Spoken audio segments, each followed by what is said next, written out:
갈라디아서 6장 12절을 같이 한번 우리 읽어보시죠. 같이 읽습니다. 무릇 육체의 모양을 내려 하는 자들이 억지로 너희에게 할례를 받게 함은 그들이 그리스도의 십자가로 말미암아 박해를 면하려 함뿐이라. 여러분, 육체의 모양을 내려 한다는 것은 다른 사람들이 볼 때 뭔가 좋아 보이도록 겉모습에만 신경을 쓴다는 것입니다. 이런 경우에 사람들은 다른 사람 평판을 굉장히 예민하게 생각을 합니다.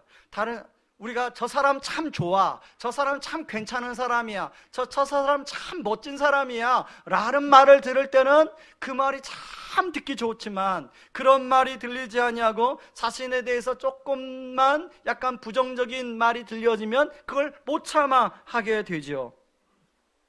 그런가 하면 이 사람들이 그렇게 겉으로는 굉장히 율법을 잘 지키는 사람들처럼 보였지만 13절에 보면 실제로 율법을 지키지 않았다고 바울은 이야기하고 있습니다.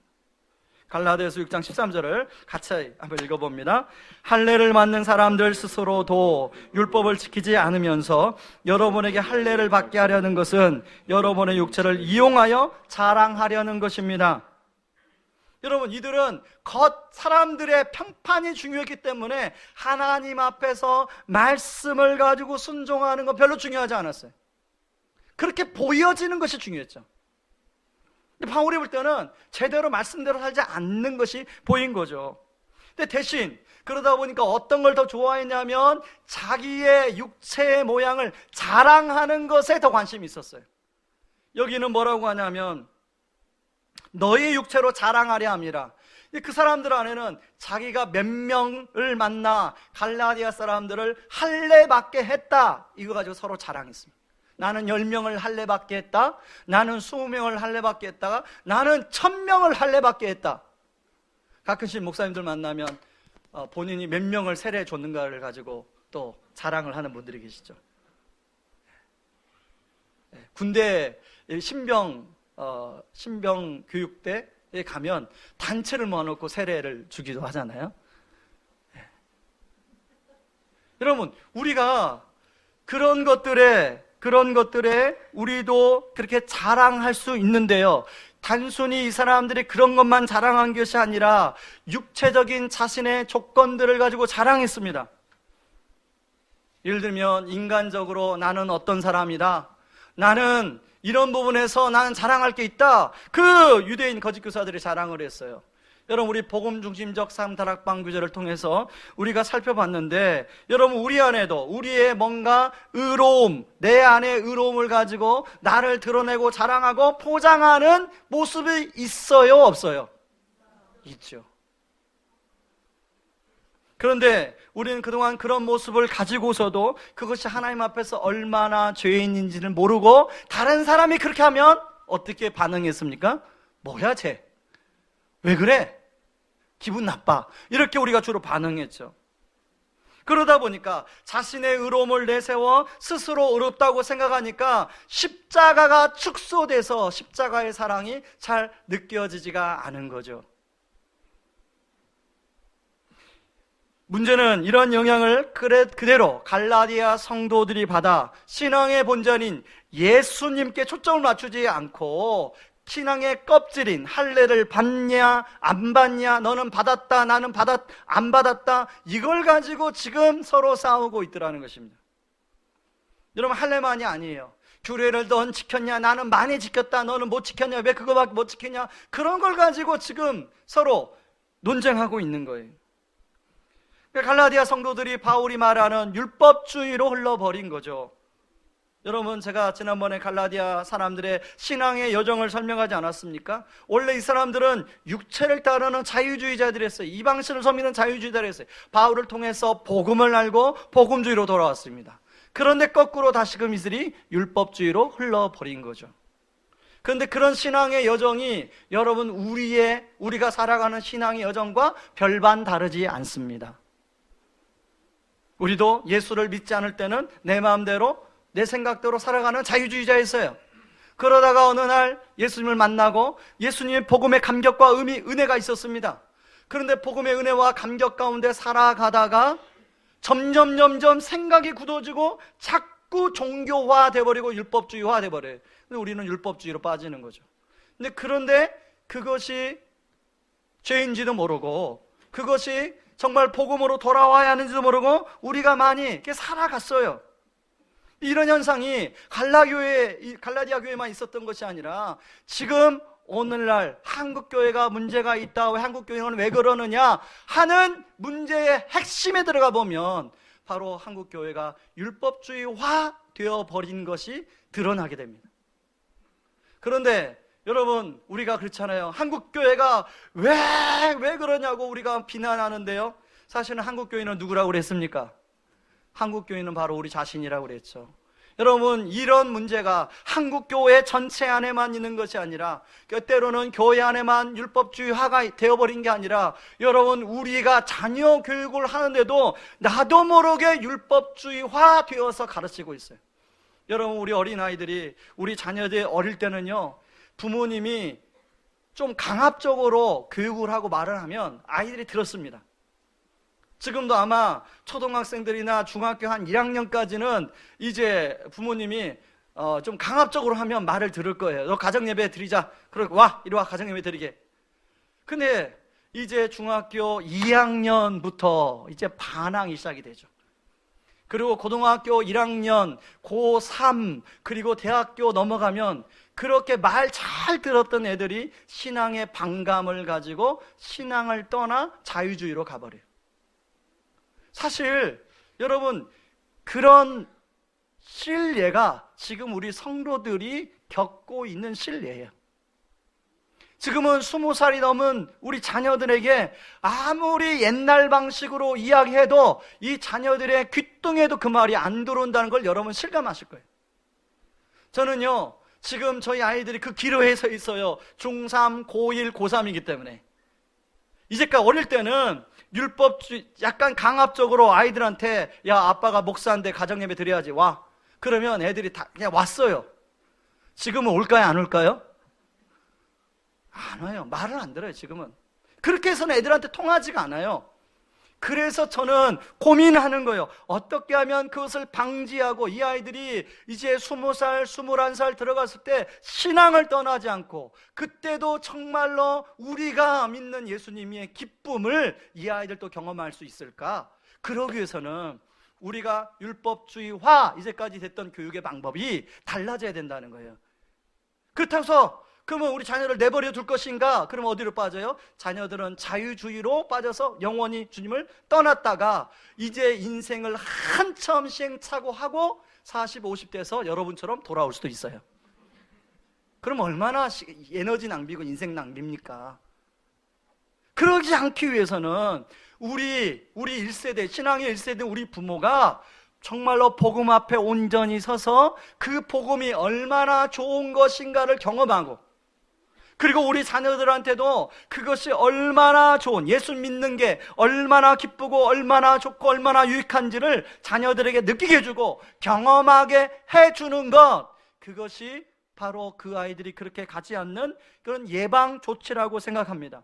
그런 측면에서 저는 오늘 예배가 저와 여러분으로 하여금 어떻게 하면 우리의 신앙이 더 본질로 나아가는 계기가 되는 그런 예배가 되기를 주님의 이름으로 축원합니다.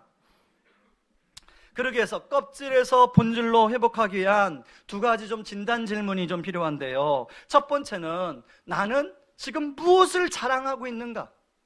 내가 지금 사람들 만나면 나는 무엇을 자랑하는가를 한번 스스로 여러분 질문을 던져보세요. 한번 저를 따라 하실래요? 나는 무엇을 자랑하는가?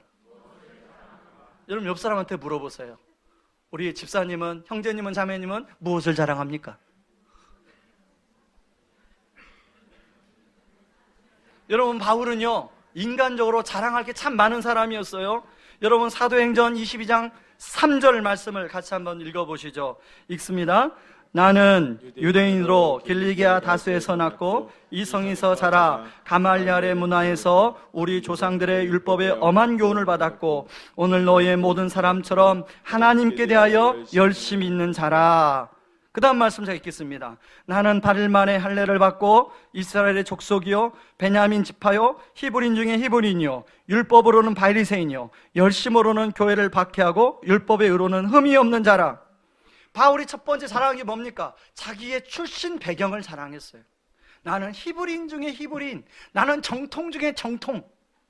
그리고 두 번째로는 자기 집안 자랑을 했습니다. 아주 뼈대가 있으면서도, 여러분 8일 만에 할례를 받았다는 건요 굉장히 뼈대 있는 집안에서 있었던 일이에요. 이게 굉장히 뼈대 있는 집안이라는 거죠. 그런가 하면 자기는 굉장히 부유한 집안이었다는 거예요. 자기가 다소에서 태어났는데 공부를 잘해가지고 저 예루살렘까지 유학을 보낼 정도로 부유한 집안이었다는 거예요. 그런가 하면 세 번째, 자기 학벌을 자랑하고 있어요. 공부를 잘해가지고 그냥 예루살렘 간 게 아니라, 그냥 인서울 한 게 아니라 그냥 예루살렘에서도 최고의 명문 가말리알 문화에서 공부했다는 거 자랑하고 있어요. 네 번째는 종교심. 자기가 보통 율법에 열심인 사람이 아니라 율법의 의로는 뭐라고요? 자기는 흠을 찾아볼 수 없는 사람이다. 어떻게 자기가 자신을 그렇게 자신할 수 있어요? 대단하죠.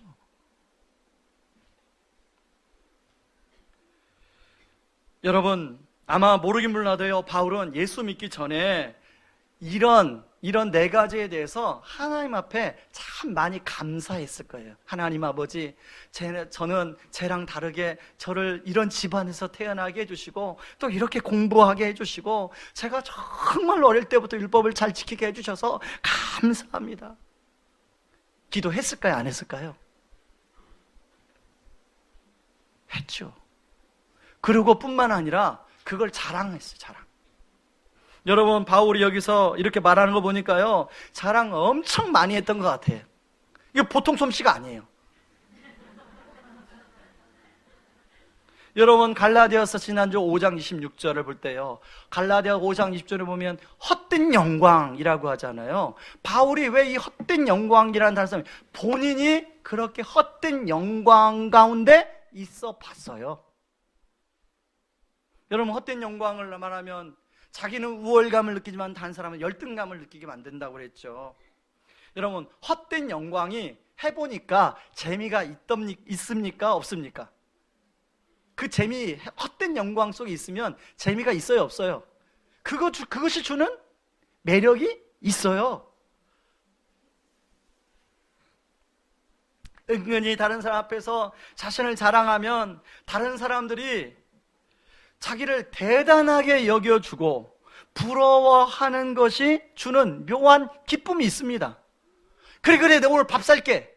그러면 야, 저 형님 참 멋있다. 그러고 야, 우리도 저 형님처럼 돼야 되지 않겠냐? 근데 그 말이요 또 이렇게 다 박혀서 다음번에 내가 살게. 이런 마음이 들어요? 들어요? 안 들어요? 네. 여러분 그런데요, 바울이 예수님을 만나고 복음의 빛 앞에 자신을 비춰보니까 그 전에 스스로 생각할 때 괜찮다고 자랑했던 것들이 다 부질없는 것들로 느껴지고 자신의 존재가 아무것도 아니라는 것이 느껴지기 시작하는 거예요. 그래서 바울이 지난주에 뭐예요? I am nothing. 바울은 자신이 자랑할 만한 것들 때문에 스스로 괜찮은 존재라고 생각했는데 그런 마음이 다 사라지고 자기 안에 자기를 보니까 자신이 죄인 중에 그것도 큰 죄인이라고 고백하고 있어요. 여러분 디모데전서 1장 15절에 같이 한번 읽어보겠습니다. 같이 읽습니다. 그리스도 예수께서 죄인들을 구원하시려고 이 세상에 오셨다는 말은 틀림없는 것이고 누구나 받아들일 만한 사실입니다. 나는 죄인들 중에 가장 큰 죄인입니다. 개역개정은 죄인 중에 괴수라고 고백하죠. 번역하죠. 여러분 우리가 어떤 사람을 살아가다 보면 꼴 보기 싫은 사람이 있습니까? 없습니까? 솔직하게 자수해 보세요. 네. 자, 여러분 왜 꼴 보기 싫냐면 그 사람이 나한테 자꾸 뭔가 피해를 주기 때문에, 피해를 입히기 때문에 꼴 보기 싫은데요, 지금 하나님 입장에서 바울은 꼴 보기 싫은 존재예요. 근데 바울 입장에서 그런 꼴보기 싫은 존재인 자신을 하나님이 용서해 주시고 자기를 이방인의 사도로 세우신 것이 정말로 감사하게 느껴지는 거예요. 그래서요, 바울은 오늘 본문에서 내가 더 이상 자랑할 게 없는데 십자가 외에는 자랑할 게 없다고 이야기하고 있습니다. 여러분, 갈라디아서 6장 14절 말씀 같이 읽어보시죠. 같이 읽습니다. 그러나 내게는 우리 주 예수 그리스도의 십자가 말고는 아무것도 자랑할 것이 없습니다. 그리스도의 십자가를 통해 세상은 나에 대하여 죽었고 나는 세상에 대해서 죽었습니다. 여러분, 이것을 빌립보서 3장 7절 9절에서 좀 더 자세하게 이야기하고 있는데요, 쉬운 성경입니다. 같이 한번 읽어보시죠. 같이 읽습니다. 그때는 이 모든 것이 내게 너무나 소중하고 가치 있는 것들이었습니다. 그러나 예수 그리스도를 만난 이후 그 모든 것이 아무 쓸모없는 것임을 알았습니다. 그것들뿐만 아니라 이 세상 그 어떤 것도 내 주 예수 그리스도를 아는 것과 비교가 되지 않습니다. 예수 그리스도를 위하여 나는 모든 것을 버렸습니다. 모든 것이 쓰레기처럼 아무런 가치가 없다는 것을 이제 압니다. 이로써 나는 그리스도를 알게 되었습니다. 또한 그리스도 안에 하나가 되는 기쁨을 얻었습니다. 내가 율법을 지켜서 하나님께 구원을 얻은 것이 아닙니다. 하나님은 내 믿음을 보시고 나를 의롭다 하시며 자녀 삼아 주신 것입니다. 여러분, 바울이 생각할 때 그 자기가 자랑했던 것, 그것은 자기에게 한때는 소중하고 가치 있는 것들이었어요. 그런데 지금 와서 복음의 빛으로 비춰보니까 그건 정말로 가치 없는 거예요. 비교할 수도 없는 거예요. 자랑했던 자기 자신이 너무 초라하고 부끄러운 거예요. 여러분, 오늘 본문에 보니까 쓰레기처럼 버렸다고 하는데 개역개정 성경에는 이걸 배설물처럼 버렸다고 나와요. 여러분, 혹시 여기 우리 가운데 배설물을 정말로 귀하게 여기는 분이 계세요? 그런 사람이 있다면 그분은 여기 옆에 좀 가셔야 됩니다. 그렇지 않잖아요. 근데 바울은 그걸 배설물처럼 여겼다는 거예요. 자기가 이게 무슨 말이냐면요, 여러분이 그동안에 나름대로 하나님 앞에서 감사했던 거, 이게 무의미하다는 게 아니에요. 예수님을 아는 지식과 비교해 보니까 이건 비교할 수 없는 기쁨이 있다는 거예요. 그걸 지금 바울이 말하는 거예요. 목사님 이렇게 말하면, 목사님 그러면 그동안에 내가 하나님께 기도해가지고 우리 자식이 대학 들어가고 이런 막 응답받고 너무 주님과 동행하는 기쁨이 이건 아무것도 아닙니까? 이렇게 우리가 또 너무 치부칠 수도 있어요. 그거 아닙니다. 그죠? 그것도 때로는 주님이 동행해 주시는 선물 중에 선물들이죠. 근데 예수님을 아는 기쁨의 깊이에 들어가니까 이건 비교할 수가 없는 거죠. 여러분, 각자가 나름대로 인생을 살면서 가장 기뻤던 순간이 있을 거예요. 그런데 예수님을 아는 기쁨과 비교해보니까 그건 아무것도 아니라는 거예요.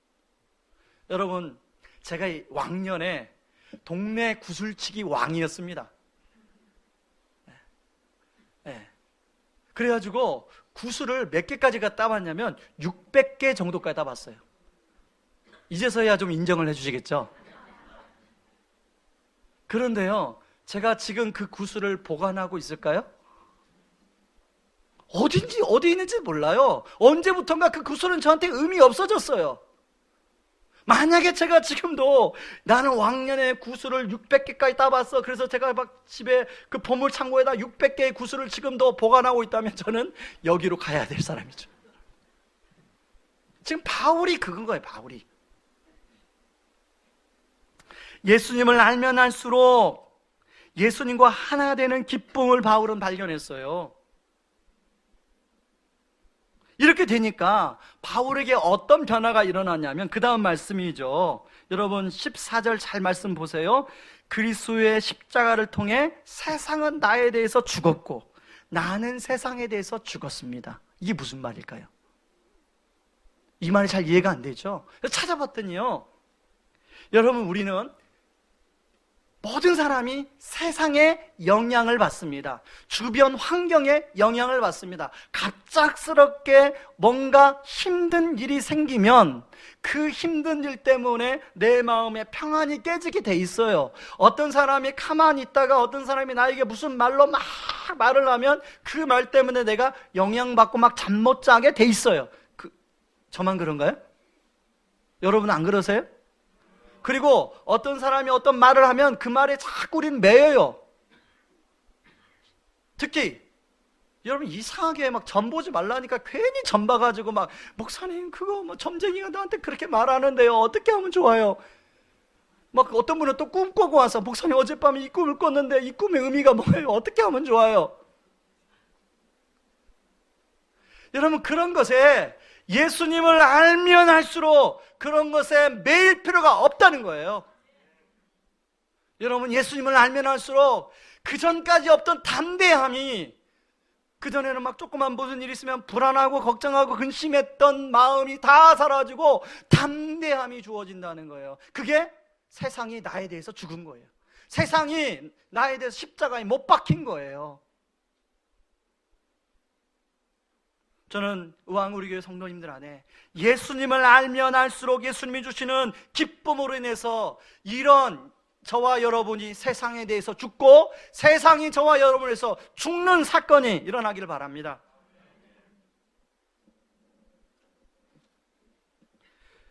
지난 6월 6일 날 노예 어르신들이 오셔서 이제 위임 예배를 드렸습니다.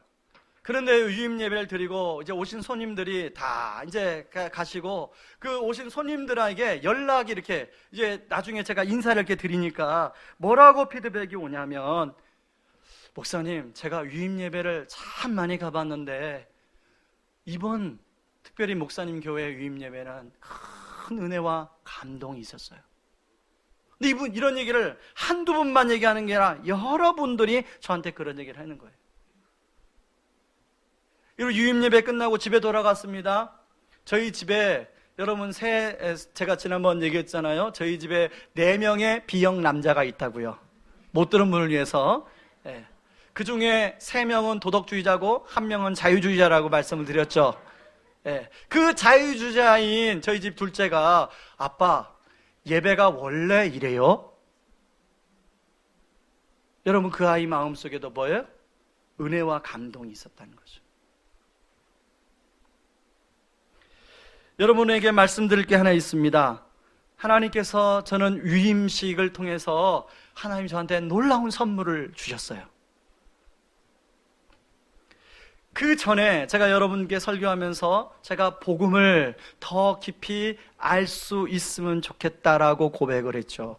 그래서 저는 바울이 아는 복음의 깊이를 기준으로 한다면 한 10% 정도 알고 있다고 했는데 나는 더 알았으면 좋겠다라고 제가 말씀드린 적 있죠. 그래서 제가 그분을 놓고 계속 기도했습니다. 그런데요, 그날 위임식이 이제 순서가 거의 마무리될 점에 우리 박진희 집사님이 특송을 하는데, 은혜 아니면이라는 찬양으로 이제 특송을 하는데, 십자가의 그 사랑 은혜 아니면이라는 이제 대목이 있습니다. 근데 그 대목을 찬양을 하는데요, 제가 저기에 앉아 있는데 갑자기 제 눈물샘이 터져버렸어요. 그냥 보통 여러분 우리가 찬양을 들으면 은혜를 받을 때 눈물이 이렇게 나잖아요. 그 정도가 아니에요. 눈물샘이 터져버려서 이러고 제가 우는 거예요. 저도 주체할 수가 없는 거예요. 손수건을 꺼내서 두 눈을 이렇게 막 흐느끼고 있는데, 그 다음 순서가 제가 답사거든요. 답사. 저희 집사람이 옆에서 여보 답사야.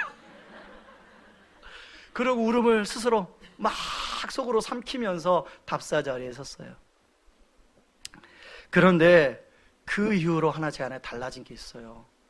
예수님이 제 안에 굉장히 깊이 들어왔다는 것을 제가 느끼게 됐어요.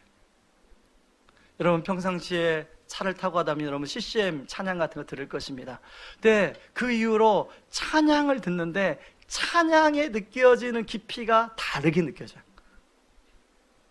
특히 예수 그리스도의 사랑과 그 은혜를 그 하는 그런 가사가 내 마음에 와닿는 느낌이 달라요.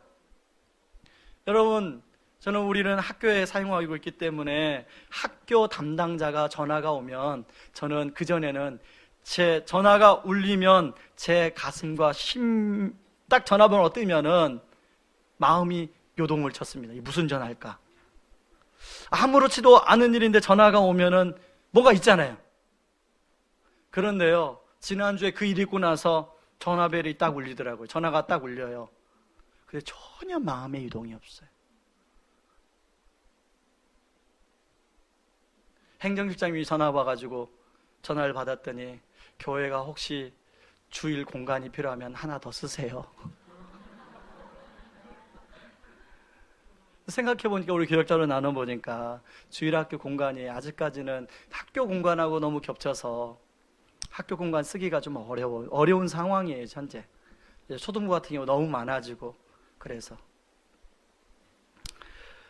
여러분, 주님이 주시는 제 안에 자유함이, 담대함이, 평안함이 예전에도 있었는데 훨씬 더 제 안에 견고해졌다고 할까요? 제가 왜 이런 얘기를 여러분들에게 드리냐면, 하나님이 담임 목사인 저에게 위임식 선물로 그 은혜를 주셨다면 왜 주셨을까? 저는요, 그 선물이 이제는 우리 성도님들에게 하나님이 부어주실 것이라는 기대가 생기더라고요. 저는 우리 교회의 성도님들이 정말 더 예수님을 가까이 알아가고 더 복음을 더 깊이 알아감으로 말미암아 바울이 고백한 십자가 외에는 내가 자랑할 것이 없다고 하는 그 깊이를 알아가는 은혜가 있기를 주님의 이름으로 축원합니다. 그런가 하면요, 두 번째, 나는 은혜로 살아가는가 질문해야 됩니다. 따라하시기 바랍니다. 나는 은혜로 살아가는가? 여러분, 갈라디아 성도들은 할례를 받느냐 안 받느냐, 이걸 굉장히 중요하게 여겼습니다. 근데 바울은 그런 갈라디아 성도들에게 15절에 이렇게 말씀합니다. 15절을 같이 한번 읽어보시죠. 할례를 받느냐 받지 않느냐 하는 것이 중요한 것이 아닙니다. 중요한 것은 하나님의 새로운 백성이 되는 것입니다. 여러분, 다른 번역본의 헬라어 원어 번역본에 보면 주 안에서란 단어가 있어요. 그러니까 주 안에서 하나님의 백성 되는 게 더 중요하다는 거예요. 여러분, 16절에 보면 어떤 사람이 참된 이스라엘 백성이냐 하는 내용이 나오는데요, 유대인 거짓 교사들은 갈라디아 성도들에게 너희들이 할례를 받고 이런 율법의 규례를 다 지켜야만이 진짜 참된 이스라엘 백성 되는 거야 라고 그렇게 가르쳤어요. 근데 바울은 그거냐? 그게 진짜 이스라엘 백성 되는 거냐? 그게 아니라, 여러분 16절에 보면 이 규칙을 따르는 사람 혹은 이 규례를 따르는 사람이라고 나오는데, 그 규칙과 규례는 바로 갈라디아 성도들이 또 유대인 거짓 교사에 따랐던 유대인의 규례가 아니에요.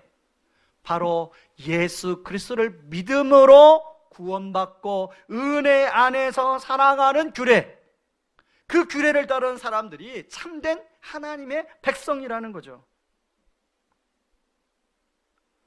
그러면서 유대인 거짓 교사들이 바울한테 이렇게 반문합니다. 너는 진짜 구원의 증표가 있어? 라고 바울한테 물었어요. 그랬더니 바울이 뭐라고 대답하냐면, 나는 내 몸에 예수의 흔적을 지녔다고 고백해요. 여러분 17절 같이 한번 읽어보시죠. 이후로는 누구든지 나를 괴롭게 하지 말라. 내가 내 몸에 예수의 흔적을 지니고 있노라. 여러분, 바울이 복음 증거하면서 얼마나 많은 고생을 했습니까? 40에 한 번 감암매를 5번씩이나 맞고 온갖 위험과 고난을 겪었어요. 그러면서 온 몸에 상처가 참 많아요. 바울의 몸에. 바로 바울은 그런 예수의 흔적을 지녔다고 이야기하고 있습니다. 저는 이 말씀을 묵상하면서 그러면 제 자신은 스스로를 질문해 봤어요. 복음 때문에 얼마나 많은 예수의 흔적을 지녔는가? 한번 여러분 이 시간에 한번 여러분 그 질문을 해보세요. 나는 복음 때문에 예수의 흔적이 내 안에 얼마나 있는가? 여러분, 우리는 주로 예수님께 은혜를 받았지 그 예수님의 복음 때문에 지닌 상처의 흔적, 아픔의 흔적 여러분 있습니까?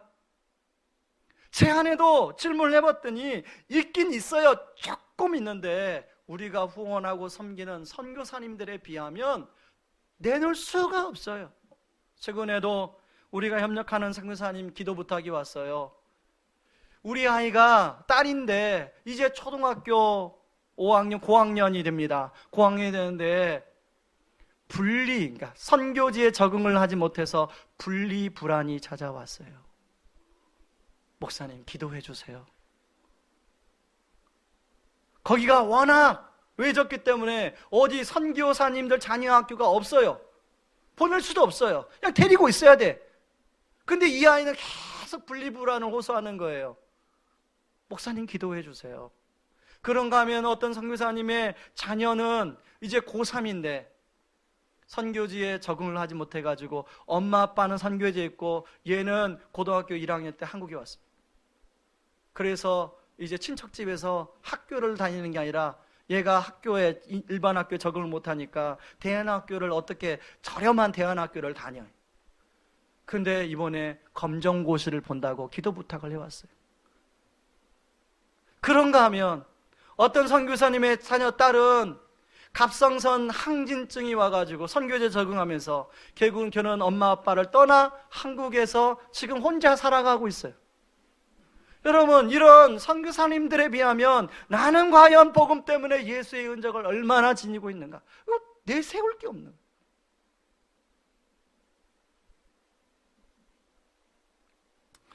여러분, 다음 주일에 우리가 선교주일입니다. 여러분, 선교주일에 여러분, 우리가 그런 선교사님이 겪는 그런 예수의 흔적은 없지만 우리가 그런 선교사님들 위해서 우리가 할 수 있는, 우리가 해외 아동으로 그렇게 후원하는 선교사님들이 이제 많아졌는데요, 그런 해외 아동 후원을 우리가 다시 한번 작정하려고 합니다. 그동안 했던 분들은 이제 다시 한번 결단하고 안 했던 분들은 다시 한번 작정하고, 그래서 우리가 선교사님들의 삶을 좀 더 잘 도울 수 있으면 좋겠다, 그런 생각을 하게 됩니다. 바울은 마지막에 아주 중요한 말씀을 하는데요, 갈라디아서 6장 18절 말씀 같이 한번 읽어보시죠. 같이 읽습니다. 형제들아, 우리 주 예수 그리스도의 은혜가 너의 심령에 있을지어다. 아멘. 여러분, 바울은 갈라디아 성도들이 어디에 자꾸 마음이 있었어요? 겉모양, 보여지는 거. 근데 바울은 지금 중요한 게 너 심령에 뭐가 있느냐가 중요하다는 거예요. 심령에 뭐가 있으라는 거예요? 은혜가, 주 예수 그리스도의 복음의 은혜가 너희 심령에 있을지어다. 마지막 마침표를 찍죠. 여러분, 사실은 이 은혜의 복음은, 은혜는 바로 갈라디아서 1장 3절에서 바울이 갈라디아 편지를 시작하면서 썼던 말이에요. 1장 3절에 이런 말이 나옵니다. 우리 하나님 아버지와 주 예수 그리스도로부터 은혜와 평강이 있기를 원하노라. 여러분, 왜 바울이 마지막에도 은혜를 강조할까요? 여러분, 주 예수 그리스도의 십자가와 부활의 은혜는 그리스도인으로 되어지는 창문 역할만 하고 끝나는 게 아니에요. 우리가 예수를 믿을 때만 필요한 걸로 끝나는 게 아니에요. 우리가 그리스도의 십자가와 부활의 은혜는 예수 믿을 때도 필요하지만 예수 그리스도를 믿는 믿음의 길을 행할 때 순간순간마다 그것은 능력이 되고 역사가 되는 줄 믿습니다. 우리 삶에 늘 필요한 거기 때문에 그렇게 바울이 말하는 거예요.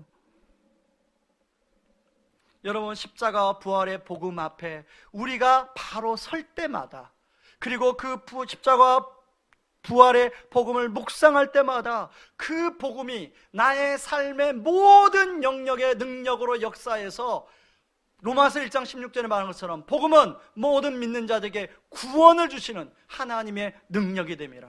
여러분, 지난주 다락방에서 복음이 갈등 관계 속에서 어떻게 역사하는지를 우리가 살펴봤잖아요. 그 전주에는 복음이 어떻게 용서가 안 되는 사람을 어떻게 복음으로 용서하는가를 살펴보았어요. 복음은 모든 우리 삶 속에 복음이 능력으로 자리 잡아야 돼요.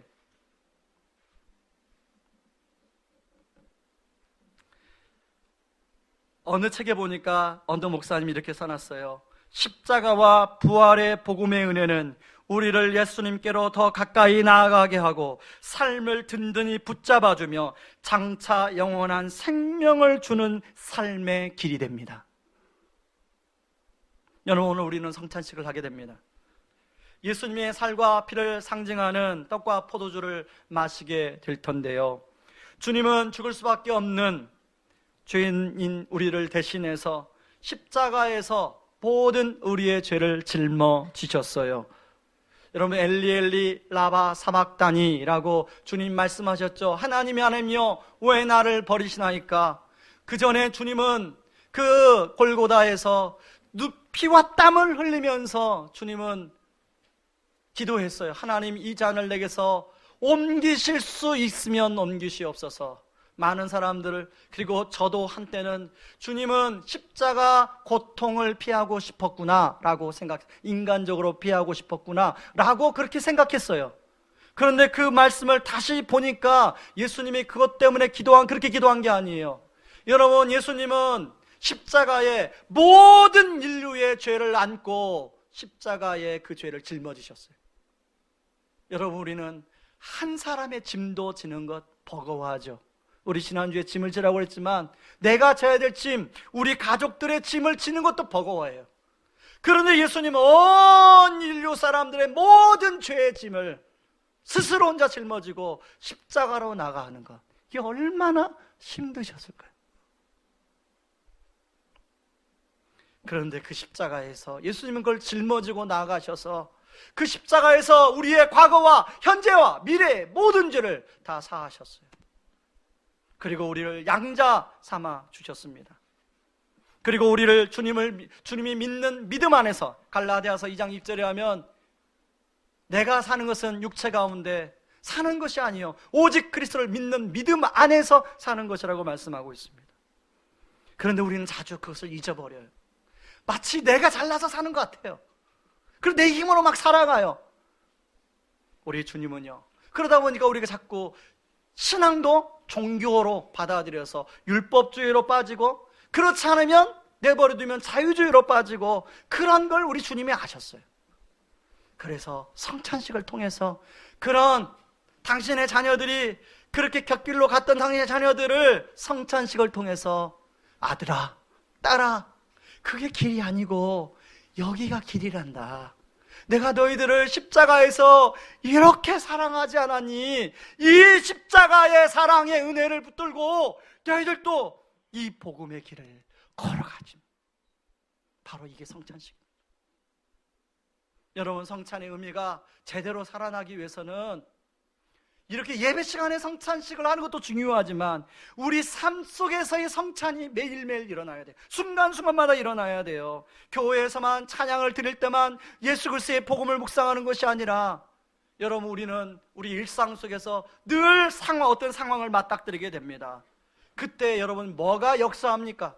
여러분의 인격, 여러분의 도덕, 여러분의 상식이 역사합니까? 아니면 그 순간에 예수 그리스도의 복음이 역사합니까?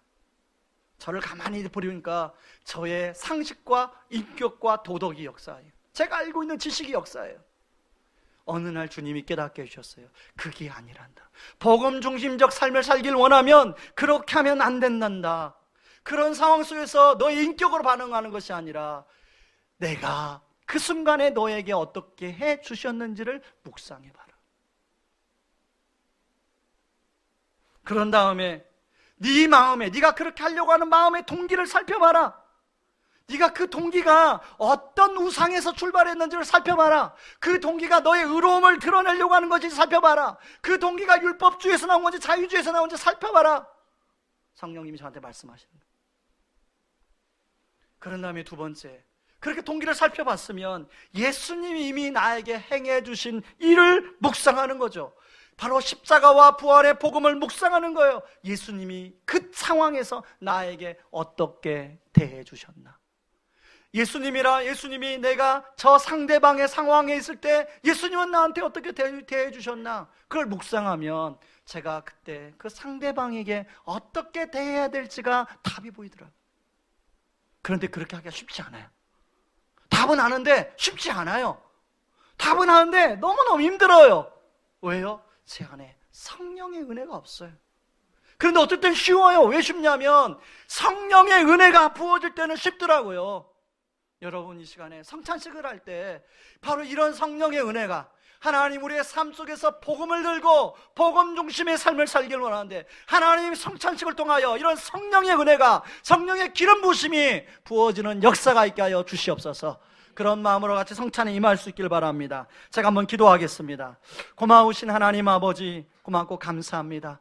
하나님, 우리는 늘 하나님 내 힘으로 살려고 하는 그런 마음이 있습니다. 그러나 그런 우리를 잘 아시고 아버지 성찬식을 통하여 아버지, 애야, 아들아, 딸아, 그 길이 아니란다. 정말로 내가 너를 십자가에서 십자가의 죽으심과 부활로 내가 너를 양자 삼아 주시지 않았느냐라고 말씀하시는 주의 음성이 하나님 이 시간에 성찬에 임하는 우리 제 자신과 우리 모든 성도님들에게 들려지게 하여 주시고, 하나님 예수 그리스도의 그 부활의, 그 십자가의 죽으심과 부활의 복음이 하나님 우리 삶을 썩도록 견인할 수 있도록 도와주시옵소서. 주님, 이 시간에 성찬식을 합니다. 성령의 은혜로 함께하여 주시옵소서. 예수님의 이름으로 기도하옵나이다. 아멘.